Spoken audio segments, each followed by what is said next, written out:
Red flag हा शब्द धोक्याची घंटा वाजवून धोक्याचे संकेत दर्शवतो. रेड फ्लॅग म्हणजे काय हे जाणून घ्यायचे असेल तर तुम्हाला रिलेशनशिपमध्ये असणाऱ्या किंवा ब्रेकअप होऊन अलिप्त झालेल्या व्यक्तीला हे विचारावं लागेल. शेफाली शाह, अनन्या पांडे, कतरिना कैफ आणि नोरा फतेही यांनी शेअर केलेले रेड फ्लॅग्स पाहूया. प्रसिद्ध अभिनेत्री शेफाली हिने एका मुलाखतीदरम्यान तिला वाटणारा रेड फ्लॅग हा शेअर केला होता.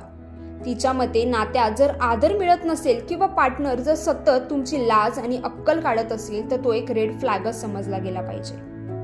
शेफाली शाह म्हणते की सुरुवातीला मस्ती अगदी लाईट नोटवर असते, पण आपण ऐकून घेतो आणि हळूहळू ती लेवल वाढत जाते आणि ती एवढी वाढते की आपलं मन दुखावू लागतं. आपल्याला वाईट वाटतं हे पाहून पण समोरचा शांत होत नसेल तर तो एक रेड फ्लॅगच आहे.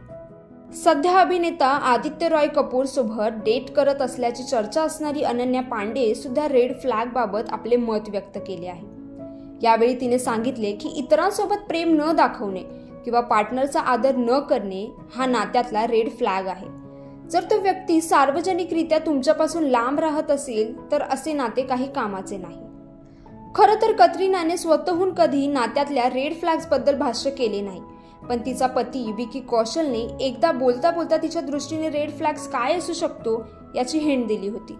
तो म्हणाला की कतरिनाला हट्टी स्वभाव आवडत नाही. मी नात्याच्या सुरुवातीला जेव्हा एखादा हट्ट करायचो किंवा एखादी गोष्ट सोडून द्यायचो, वेळ घ्यायचो, तेव्हा ती चिडायची. तिला असे वागणे आवडायचे नाही. तर आपण असे म्हणू शकतो की नात्यातला हट्टी स्वभाव असणे हा कतरिनाच्या दृष्टीने रेड फ्लॅग आहे.